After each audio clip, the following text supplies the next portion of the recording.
여러분은 오늘 이사야서에 말씀하시는 그 하나님의 이 말씀을 들으시면서 혹시 어떤 생각이 드셨습니까?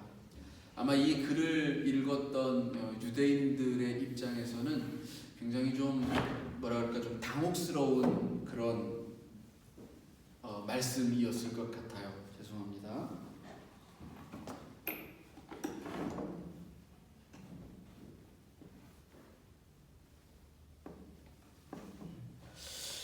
왜냐하면 사실 그렇죠. 유대인들은 자기들만이 축복을 받은 민족이라고 생각을 했죠. 하나님의 택하신 백성이라고 하는 자부심을 가지고 있는데, 오늘 이 이사야서의 말씀을 읽으면 하나님이 저 애굽 땅에도 복을 허락하시고 저 아수르에도 복을 허락하십니다. 애굽과 아수르 하면 사실 이스라엘과는 적대적인 관계에 있었던 나라요, 또 민족들입니다. 끊임없이 이스라엘 백성들과 다투어야 했고 전쟁을 벌였으며, 심지어 아수르는 북이스라엘을 멸망시키기까지 한 민족입니다. 근데 그런 민족들을 향하여서 우리 하나님이 마지막 절에 말하고 있는 것처럼 애굽을 향하여서도 또 아수르를 향하여서도 똑같이 이스라엘 백성들과 마찬가지의 축복을 내리시고 있다는 얘기입니다. 유대인들의 입장에서는 듣고 싶지 않은 이야기였을지도 모릅니다. 아마 하용조 목사님이었을 것으로 생각이 되어지는데, 하용조 목사님이 어느 집회에서 아주 그 말씀을 전하고 또 그 말씀으로부터 많은 사람들이 또 은혜를 많이 입었습니다. 기뻐하고 또 말씀 안에서 막 밝아지는 어떤 그런 느낌을 가졌어요. 하용조 목사님이 이제 그 예배 중에 그런 성도님들을 향하여서 오늘 은혜 많이 받으셨습니까? 이렇게 물었어요. 그랬더니 성도님들이 다 하나같이 큰 소리로 네, 오늘 아주 은혜 많이 받았습니다. 감사합니다. 이렇게 소리를 쳤어요. 그랬더니 하시는 말씀이 그렇다면 오늘 여러분이 듣고 싶은 얘기를 들으신 겁니다. 이게 무슨 이야기냐 하면, 사실은 하나님의 말씀을 듣는 것은 우리가 듣고 싶은 이야기를 듣는 게 아니라 꼭 듣고 나를 바꾸거나 변화시키는 말씀을 들어야 하는데, 내 귀에 즐거운 소리를 들을 때 우리는 은혜를 받았다라고 외치더라는 거예요. 그래서 오히려 은혜 받았다라고 하는 그 순간이 사실은 하나님의 말씀이 들려진 것이 아니라 내 마음에 흡족한, 나를 즐겁게 하는 그런 이야기를 들었다라는 이야기일 수 있다라고 하는 경계의 말씀이었다는 겁니다. 이스라엘 백성들도 하나님에게서 자기들이 듣고 싶은 이야기만 듣고 싶은지도 모릅니다. 그러나 성경은 그렇게 이야기하지 않아요. 선지자들은 당연히 그렇게 이야기하지 않습니다. 선지자들이 말씀하고 있는 하나님의 말씀을 여러분 가만히 읽어보세요. 하나같이 이스라엘 백성들이 들으면 기분 나쁠 이야기들이에요. 너 그렇게 살면 죽어. 너 그렇게 살면 하나님 앞에서 온전하지 못할 거야 라고 하는 수없이 많은 그런 이야기들이 들려질 때에 기분 좋을 사람들이 어디 있겠습니까? 여러분, 잔소리 좋아하는 사람 그렇게 많지 않죠? 평생을 살아가면서도 제발 잔소리 없었으면 좋겠다라고 마음먹는 사람들이 얼마나 많은지 모릅니다. 부부간에 제일 많은 스트레스가 이 잔소리라고 하는 이야기들을 하죠. 서로가 서로에게 그런 이야기를 해요. 별로 듣고 싶지 않다는 얘기예요. 내 마음에 원치 않는 이야기는 하지 말아달라는 것이 사실 우리들의 마음이라는 겁니다. 그런데 우리가 하나님 앞에서 항상 우리들에게 좋은 소리만 들려지기를 원하는 것은 참 이기적인 마음이라는 거죠. 때로는 하나님은 우리들에게 싫은 소리를 하신다는 거예요. 왜? 싫은 소리를 하는 이유는 딱 한 가지예요. 그건 역시도 우리를 사랑하셔서 우리가 더 나은 방향으로 더 좋은 길로 가기를 원하시고 하나님이 주시고자 하는 그 축복이 바로 여기에 있는데 자꾸 엉뚱한 곳으로 달려가기 때문에 그 방향을 전환시키고자 하는 하나님의 마음이 있기 때문에 우리들에게 싫은 소리도 하는 거라는 겁니다. 특별히 오늘 이 본문에서는 우리들에게 들려주고자 하는 이야기는 하나님께는 아무런 차별이 없다라는 거죠. 저 애굽도 아수르도 이스라엘 백성들도 모두가 다 하나님 아래에서는 하나님의 축복을 받아 누릴 수 있는 그런 생명을 가지고 있는 하나님의 아름다운 피조물이라는 것입니다. 하나님은 뭐라고 말씀하시느냐면 내 손으로 지은 아수르여 나의 백성 애굽이여 나의 기업 이 유대여 이렇게 말씀하십니다. 어느 것 하나도 하나님의 손을 거치지 않은 것이 없다라는 거예요. 그리고 그들에게 하나님은 오늘도 생명을 주시기를 원하신다라는 겁니다. 여기에는 그 어떤 차별이 없어요. 문제는 이 하나님의 말씀을 왜곡하는 우리들에 의해서 자꾸만 차별이 생겨난다라는 것입니다. 하나님의 살아계심과 역사하심을 믿는 모든 사람들에게 하나님은 축복을 주시기로 약속하시고 또 그렇게 행하시는데 우리는 그렇지 못하다라는 거죠. 분명 하나님은 여기에서 어떻게 말씀을 하시는가 보았더니 그날에 애굽이 여호와의 제단을 쌓을 것이라고 말합니다. 그렇죠? 하나님께 예배하는 자리에 서게 될 것이라고 말을 합니다. 심지어 하나님이 그들을 심판하실 때도 있어요. 애굽을 치실 때도 있을 거라는 거죠. 그런데 그 애굽을 치는 목적은 그 애굽을 멸망시키기 위함이 아니라 고치기 위함이라고 말씀하십니다. 하나님께서 때로 우리를 징계하시고 때로 우리에게 심판을 행하실지라도 그것은 영원한 멸망을 위하여 행하시는 것이 아니라 그것을 통하여서 고침받게 하시고 그 고침을 통하여서 다시 우리가 회복되기를 원하셔서 행하시는 일이라는 것입니다. 그것은 애굽을 향하여서도 마찬가지고 아수르를 향하여서도 마찬가지라는 거죠. 그런데 우리는 마치 하나님의 축복이 우리에게만 주어져 있는 것인 양 그렇게 살아가고 또 주장을 합니다. 그것의 가장 핵심적인 것이 우리는 믿음을 가졌다라고 하는 그것. 그래요. 저와 여러분은 믿음을 가졌습니다. 그래서 지금 하나님께 나와서 예배를 하고 있습니다. 내가 믿음을 가졌다라는 것이 하나님 안에서 은혜 아래에 있음은 분명한 사실입니다. 우리는 하나님을 믿는 그 믿음 안에서 세상이 줄 수 없는 하늘의 은혜를 맛보면서 이 땅을 살아갑니다. 분명 우리는 하나님의 은혜 아래에 있습니다. 그런데 문제는 이것이죠. 믿지 아니하는 자들. 하나님을 믿지 않고 알지 못하는 이들. 우리는 그들을 향하여서 어떤 자세를 가지고 살아가느냐라는 것입니다. 우리는 종종 나와 다른 믿음을 가지고 있거나 혹은 믿지 않는 이들을 향하여서 혐오와 차별의 말들을 쏟아내고 저주의 말들을 쏟아냅니다. 하나님이 저 백성들을 결코 가만두지 아니하고 영원한 심판으로 이끌어 가실 것이다라고 하는 말들을 서슴없이 행합니다. 그리고 우리의 행함이나 우리의 실천 속에서도 그와 같은 것들은 이루어집니다. 나와 다른 사람들, 나의 믿음과 다른 사람들, 그래서 증오해도 괜찮다고, 차별해도 괜찮다고, 저주해도 괜찮다라고 하는 그런 마음으로 살아갑니다. 예수님의 시대에도 그랬습니다. 저 이스라엘 백성들만이 이방 민족들을 향하여서 자기들은 선민이고 저들은 하나님의 저주받은 백성이라고 생각한 것이 아니라 예수님의 시대에도 마찬가지였어요.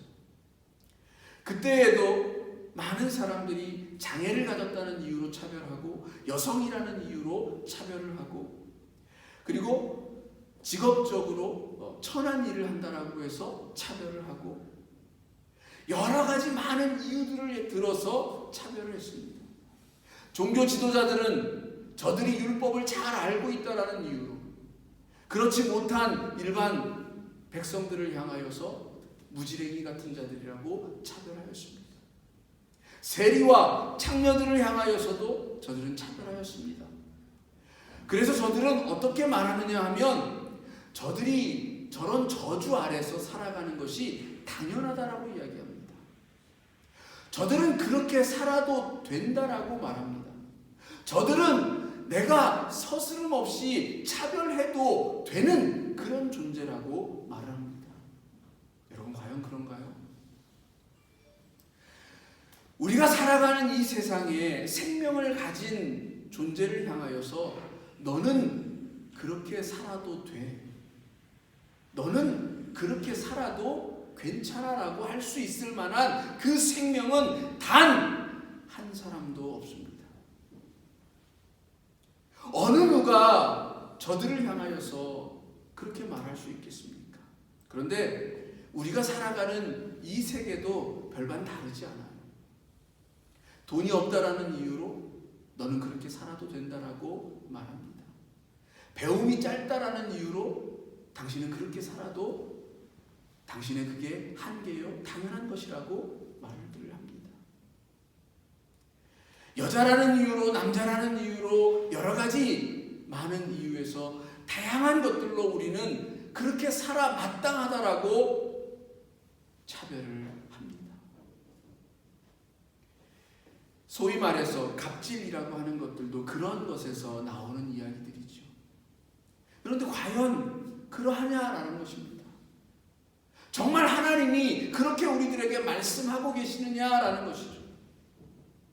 요즘 또다시 그 멜로니 정권이 들어서면서 난민 문제를 가지고 EU에서 여러 가지 많은 논의들이 있고 또 이탈리아의 정책과 또 다른 EU 국가들의 정책 사이에서 이견들을 보이면서 논쟁이 있습니다.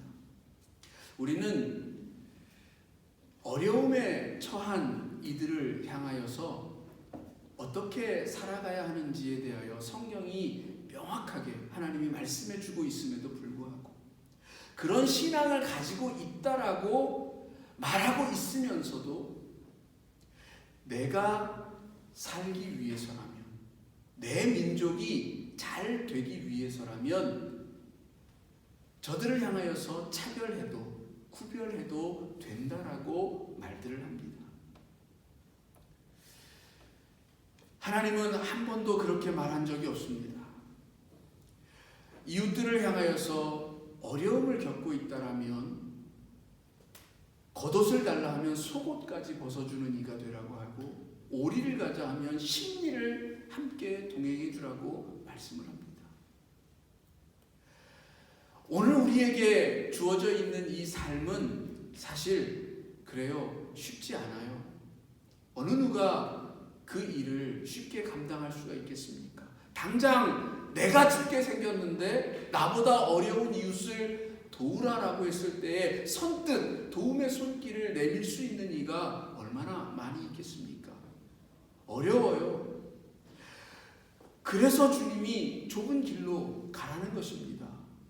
어렵지만 그래도 그것이 하나님의 뜻이기에 그 길을 살아내라는 것이 하늘의 뜻이라고 말해주고 있는 것입니다. 여러분, 이 이사야는 오늘 우리들에게 믿음을 아직 가지지 못하였거나 혹은 하나님을 알지 못하는 이들을 향하여서 저들이 저주 아래 있다, 은혜 아래 있다라고 말하는 것이 아니라 언제든 하나님께로 돌아올 자, 믿음을 가지게 될 자, 저들도 하나님의 축복 아래 놓이게 될 자라고 말합니다. 그러니까 우리의 생각과 우리의 마음 자세가 어떻게 바뀌어야 되느냐? 지금 내가 믿는 자로서 하나님의 은혜 아래에 있다라고 한다면 나의 믿음과 달리 하나님의 이 은혜 아래에 있지 못한 이들을 향하여서 너희들은 그 하나님을 믿지 아니하기 때문에 축복이 아니라 어려움과 문제와 고통 가운데 놓인다 할지라도 할 말이 없어 라고 말하는 것이 아니라 너희들도 언젠가 하나님의 축복 아래 함께 있게 될 나의 동료요 나와 함께하는 형제가 될 것이다 라고 말하는 것입니다. 그런 마음 자세가 되어질 때에 우리는 우리의 이웃들을 향하여서 저주의 말이 아니라 그래도 된다라고 하는 그런 말이 아니라 함께 할 수 있는, 그리고 복음을 전할 수 있는, 하나님이 당신도 사랑하십니다, 하나님이 당신도 은혜 아래 있다라고 말씀하십니다, 하나님이 당신도 믿음을 가지면 그 믿음이라는 게 뭡니까? 하나님이 여러분을 축복하시고 여러분에게 은혜를 베푸신다라고 하는 그것을 받아들이는 거예요. 그것을 받아들이기만 하면 여러분도 하나님의 은혜 아래에 있는 우리와 똑같은 형제입니다라고 말할 수 있다는 것입니다. 여러분, 이 고린도전서 13장에 사랑장이 있죠. 사랑에 대하여서 이것저것 이렇게 쭉 설명을 해 나가는데 처음에는 사랑이 아닌 것에 대하여서 몇 가지를 이야기하죠. 한 3가지 정도를. 천사의 말을 한다 할지라도 그 말은 사랑이 아니라는 거예요. 얼마나 달콤한 말들을 합니까? 우리가 처음 사랑에 빠지면 연인들끼리 정말 내가 보여줄 수만 있다면 내 심장을 꺼내어서라도 내 사랑을 보여주겠다라고 하는 그런 말들을 하잖아요. 그런데 그런 말들은 사랑이 아니라는 거예요. 여러 가지 아닌 것들에 의해 들어서 처음으로 사랑은 어떤 것이다 라고 말을 하는데 첫 번째 등장하는 구절이 이겁니다. 사랑은 오래 참고, 사랑은 오래 참고 이렇게 말을 하고 있는데 NIV 성경에서, 현대인의 영어 성경에서는 그 오래 참고를 페이션트라고, 인내라고 하는 말로 번역을 했어요. 그런데 다른 번역 성경을 보면 Love is long suffering이라고 하는 그 오래 참고라는 말을 사랑은 오랜 고통이다 이렇게 번역을 하고 있습니다.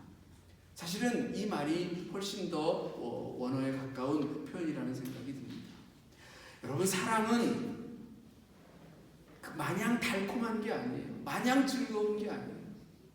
사랑하면 행복할 것 같죠. 사랑하면 모든 것들이 다 핑크색으로 변해버릴 것 같죠. 그런데 성경은 그렇게 말씀하시지 않는다라는 거예요. 사랑은 오히려 오랜 고통이라고 말합니다. 왜일까요? 왜일까요? 사랑하면 아파요. 사랑 때문에 아파요. 내 이웃이 당하고 있는, 나와 더불어 살아가고 있는 생명들이 고통하고 있는 모습을 볼 때 함께 아파요. 그게 사랑이라는 겁니다. 사랑은 즐거울 때 즐거울 수 있죠. 그러나 그것만으로 사랑이 온전하다라고 말하는 것이 아니라는 겁니다. 오히려 사랑의 가장 본질적인 것이 드러나는 때는 아파할 때라는 거예요. 여러분이 사랑 때문에 아파해 본 적은 분명히 있으실 겁니다. 그때야말로 정말 이게 사랑이구나라고 하는 것을 보다 확실하게 확증으로 여러분의 마음 가운데 다가왔을 거예요. 사랑 때문에 아픈 겁니다. 사랑 때문에 죽는 겁니다. 사랑 때문에 십자가를 지는 겁니다. 여러분, 하나님이 왜 십자가를 지십니까?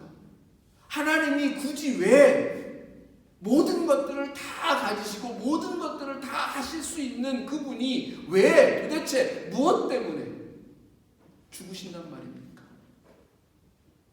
사랑 때문에 사랑 때문에 그 고통의 길에 서신 겁니다. 우리는 근데 사랑 때문에 고통하려고 하지 않아요. 아파하려고 하지 않아요. 자꾸만 외면합니다. 차별합니다. 나와 다르다는 이유 혹은 나에게 이익이 되지 않는다는 이유, 나에게 손해를 끼친다는 이유로 거부합니다.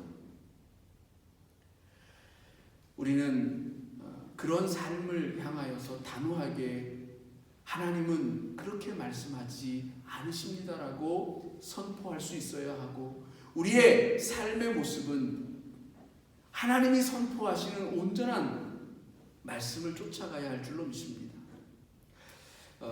조나단 섹스라고 하는 랍비가 책을 썼는데요. 그 책 제목이 하나님의 이름으로 혐오하지 말라라고 하는 제목입니다.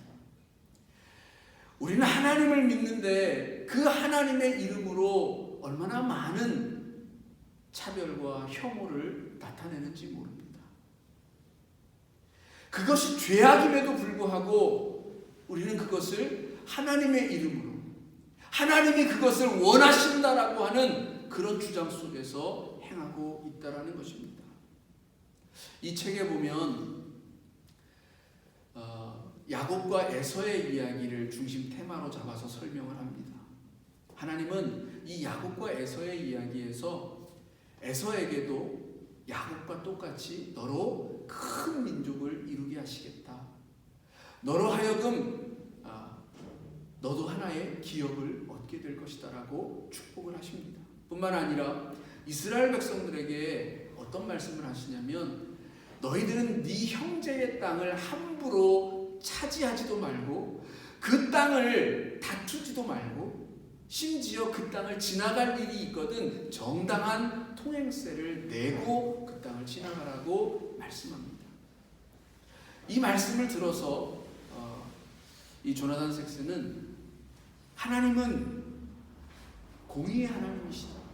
하나님은 사사로운 의의 하나님이 아니시라 모두에게 공평하시고 모두에게 모든 생명을 사랑하시는 하나님이시다라고 하는 것을 말씀해 주고 있습니다. 사실 성경은 이미 그 전에도 이삭과 이스마엘에게서도 이 똑같은 주제가 나옵니다.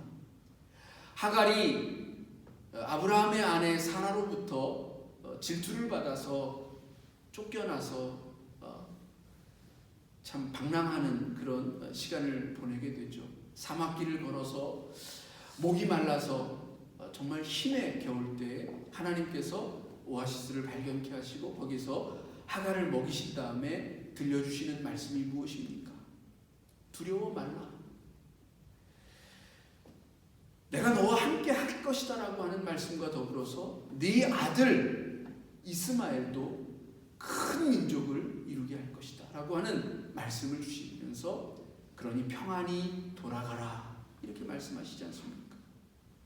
여러분, 하나님은 차별하신 적이 없는데, 하나님은 많은 백성의 하나님 되시고 많은 백성을 사랑하시고 그 백성들을 향하여서 오늘 또 은혜의 손길을 나타내시는데, 왜 우리는 그 하나님의 이름으로 자꾸만 나만 복의 백성이라고 그렇게 외치고 있습니까?